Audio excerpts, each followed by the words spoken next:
was wrestling always something you had watched as a kid, or did you get into it later?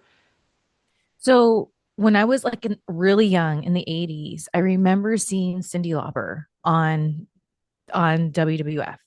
And it really captured me because to me, Cyndi Lauper was just one of my heroes at that time, for many different reasons.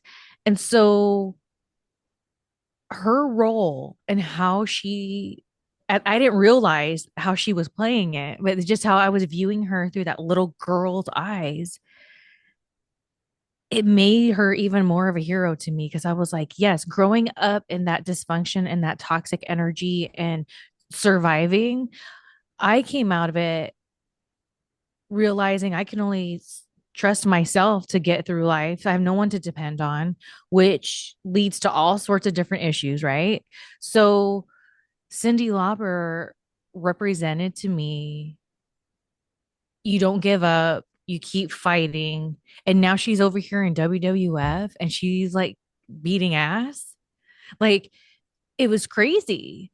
So it took my Cyndi Lauper love to a different level because of her involvement with WWF. But my love for wrestling and what captured me the most, still in that vibe, was Glow back in the day.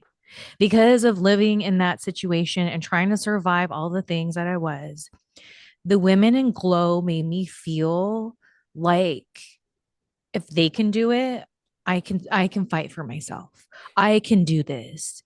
And and then when they started doing things like being on Married with Children or Roseanne, that showed me, because I've always loved show business, not only are they these wrestlers, but they go and they're on these shows, things that I want to do. That mainstream crossover. And Yes. having that representation is just so important because, like you said, you're inspired, you're motivated. Did you know when you're watching Cyndi Lauper on WWF television, WWE television, and Glow, was there a point where you were like, yes, I want to be in Okay, professional so it was wrestling? a feeling. Here's the thing.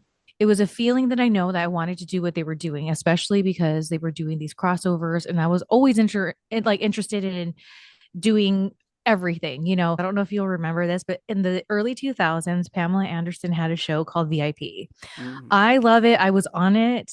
There was a lot of other wrestlers that have made little cameos or had bit parts on it. Just today, there was an episode that I watched and RVD is in it. And so I remember thinking to myself, see, this is nothing new. So when people are bitching on public platforms about, oh, off doing a movie and this and that, or they're upset that like the Hollywood scenes mingling with WWE or TNA or AEW, whatever the case is. It's nothing new.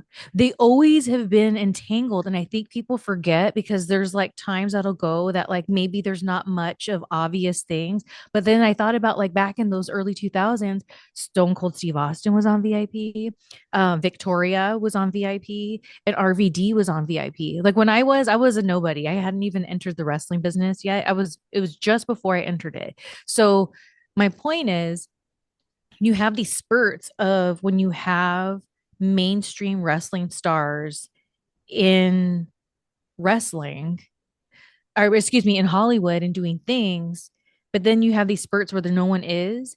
And it annoys me that people throw the hate out there on it because what enchanted me as that little girl was when Glow made that crossover, and they made it not only that, but it was an all woman roster. So for me, growing up, feeling like I had no voice and I was weak as a woman, it gave me that strength as that little girl because I didn't have the strong role model there that I needed to survive all that. So I lived through Glow and the different characters to be that for me. Yeah, That's why I wanted to do it. yeah. Everybody's got to find that, when you find that audience. As long as you enjoy it and as long as other people enjoy it, even if some people may not, that's all that matters. And I love that you're bringing this up because fast forward to when I went into the wrestling business, people kind of treated me for the most part in the category of like a diva search girl or like, oh, those glow girls or whatever. They're mostly stunt girls. They're not even from the business. And it's so dumb because so not every stunt person can go and put on a match, even if they have to go through it like step by step to have the charisma that some of those glow women had back in the day. They made it so believable. Like, so what if their background was that? What about when there's people that have backgrounds where like they were a football player and now they're a wrestler, or you have freaking Logan Paul, who is a famous YouTuber, and then now he's accepted over there. But why? Because he put the work in. So what's wrong with when these people, they're women that put the work in? Like you have people from the Diva Search, like a Kelly Kelly or a Candice Michelle, or let's look at how Trish started. She wasn't started as, oh, this wrestler, whatever. She was treated like a Diva Search person before there was ever He a was a Diva fitness Search. model. Right. So when you put the work in because you connected with the business, however it is, who cares what the journey was? If you put the work in, I don't care how you got your job, fine. There's even people that were born into the business, but they don't do well in the business because they don't want to put the work in. So it even goes that way. You can even be born into the business and you think, oh, they're going to have so much opportunities and da da da da da. But if they're not truly putting some work in, they're not going to go anywhere with it except just be like, oh, you're just because of your last name. So it annoys me that there's this stigma, and I hope it's changed now that but I see things online and I'm like, I don't think it has, where it's like, so what your journey was getting into it. And for me, back in the early 2000s, I started in 2000. The on the West Coast here in SoCal, the wrestling scene was very scarce.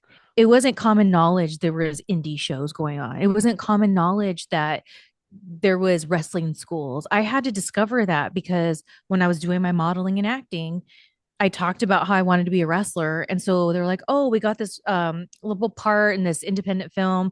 They used the local wrestlers and they rented that ring out from that school. So I picked their brain. I was like, how do I become a wrestler? Because I know I'm supposed to be a wrestler. And they're like, oh, you go to wrestling school and then you get your experience and then have your first match and you have different matches. You put a tape together. That's how old I am. And then you send it on out to try to get other outside bookings. So it's like you put the work in. I don't care how you do it. You put the work in, you should get the same respect. And it annoys me to no end, especially with the women. Oh, she's just a diva search girl or da da da da da. And I put the work in. I was wrestling for 5 years before I got looked at. So I put 5 years of work in.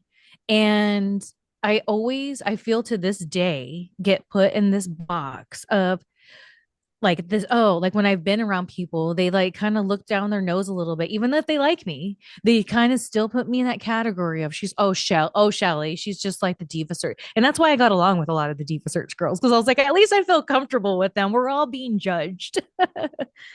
Well, I think